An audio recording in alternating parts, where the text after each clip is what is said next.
इससे उस इन्फ्लुएंसर ने ऑडियंस की लाइफ में किस तरह का प्रभाव डाला, किस तरह का इन्फ्लुएंस किया, क्या वो इन्फ्लुएंस पॉजिटिव था या नेगेटिव। या इन फर्जी चीजों को इतना बड़ा मानकर इनके लिए इतना सीरियस होना बंद करो।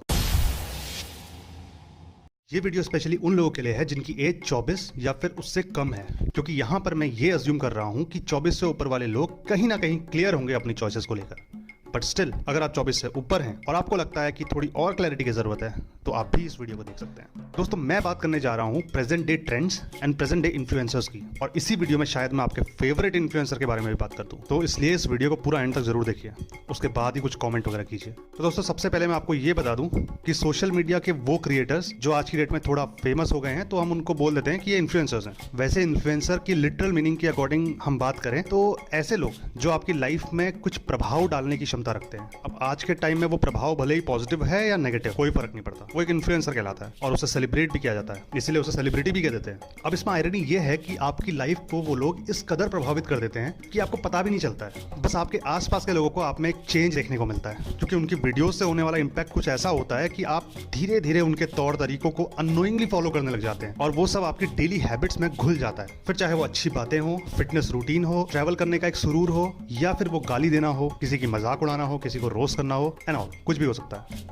जैसे रिसेंटली हमने देखा कि एक यूट्यूबर ने राम राम भाई सारिया ने बोलते हुए खुद को 75 डे हार्ड चैलेंज दिया और उसे कंप्लीट भी किया। तो इससे उस इन्फ्लुएंसर ने ऑडियंस की लाइफ में किस तरह का प्रभाव डाला, किस तरह का इन्फ्लुएंस किया, क्या वो इन्फ्लुएंस पॉजिटिव था या नेगेटिव। यहाँ पे तो एकदम क्लियर है, पहली नजर में देखकर हम कह सकते हैं, डिसाइड कर सकते हैं कि वो इन्फ्लुएंस पॉजिटिव था, क्योंकि उस भाई की वजह से कई लोगों ने 75 डे फिटनेस ट्रेंड को और चैलेंज को फॉलो किया और अपनी लाइफ में फिटनेस के गोल्स अचीव करे, और कहीं ना कहीं एक फिटनेस की अवेयरनेस स्प्रेड हुई हम लोग, और कई लोगों ने उसी 75 डेज हार्ड चैलेंज को अलग अलग फील्ड्स में इंप्लीमेंट करके काफी अच्छे अच्छे रिजल्ट्स भी गेन किए। तो इसका मतलब ये इन्फ्लुएंस पॉजिटिव था। और अगर हम अंकित भयापुरिया की लाइफ में थोड़ा और डिग इन करें तो हम देखेंगे कि उस बंदे के एथिक्स भी स्ट्रांग है। जैसे उसने अपने इंटरव्यूज में ये बोला कि उसकी बढ़ती हुई पॉपुलैरिटी के बाद उसे काफी ब्रांड्स ने अप्रोच किया, और कई ब्रांड्स तो उसे बेटिंग ऐप प्रमोट करने के अच्छे अच्छे अमाउंट भी दे रहे थे, बट उस भाई ने एकदम इनकार कर दिया। उस भाई ने अपनी ऑडियंस की परवाह करी। अपनी बढ़ती हुई पॉपुलैरिटी की वजह से वो कितना ज्यादा पैसे कमा सकता था, क्योंकि उसे अच्छा खासा फेम मिल गया था, बट उस भाई ने ऐसा किया नहीं, because he knew his responsibility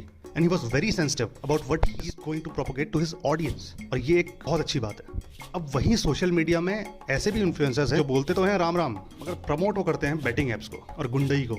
अब अगर तुम ऐसे लोगों को आंख बंद करके फॉलो करोगे तो भाई तुम सोच लो कि तुम्हारी लाइफ में क्या ही प्रोग्रेस होगी। जितना भी होगा लॉस ही होगा, क्योंकि बैटिंग का मतलब होता है सट्टे लगाना, और सट्टेबाजी से अगर कुछ होता है तो वो होता है एडिक्शन और बर्बादी। इन्हीं बैटिंग एप्स का यूज करने की वजह से छोटे छोटे बच्चों ने अपने सारे पैसे गवा रखे हैं, और उधार मांग के वो पैसे भी गवा दिए हैं और अपनी जान भी ले ली। काफी सुसाइडल केसेस आए थे बैटिंग एप्स के यूज की वजह से। इसलिए ऐसे लोगों को फॉलो करके आप सिर्फ और सिर्फ उनके बैंक अकाउंट्स में हजारों डॉलर्स डाल रहे हो और अपने आप को बहुत ज्यादा नुकसान पहुंचा रहे हो। इनकी फैन फॉलोइंग करते करते आप अपने मॉरल्स को भी भूल जाते हो।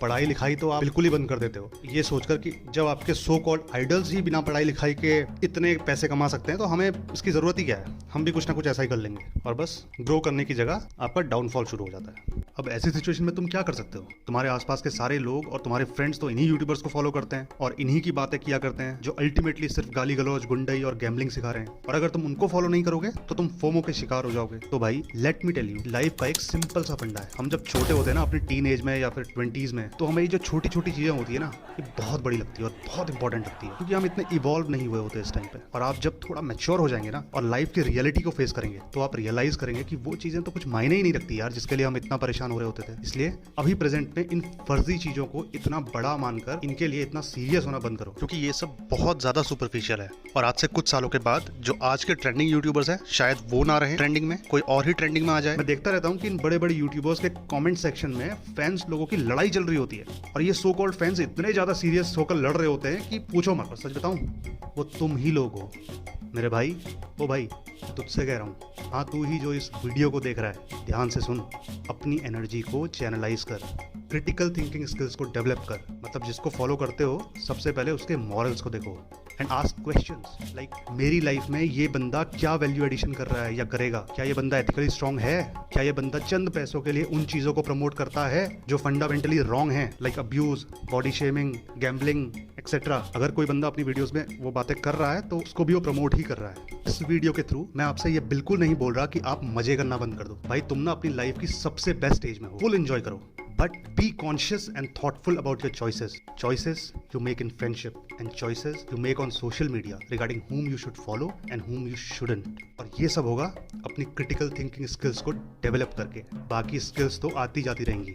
बस ये क्रिटिकल थिंकिंग स्किल्स ही एक ऐसी स्किल होगी जो आपकी लाइफ के हर फेज में और हर स्टेज में आपके काम आएगी। फिर चाहे बच्चे हो, जवान हो या बूढ़े हो, चाहे आप अपने घर पर हो, स्कूल में हो, कॉलेज में हो या फिर ऑफिस में हो, हर जगह। तो दोस्तों, आज की वीडियो में बस इतना ही। अगर आपकी लाइफ में इस वीडियो से थोड़ी भी वैल्यू ऐड हुई है तो प्लीज़ वीडियो को लाइक कीजिए और चैनल को सब्सक्राइब कीजिए।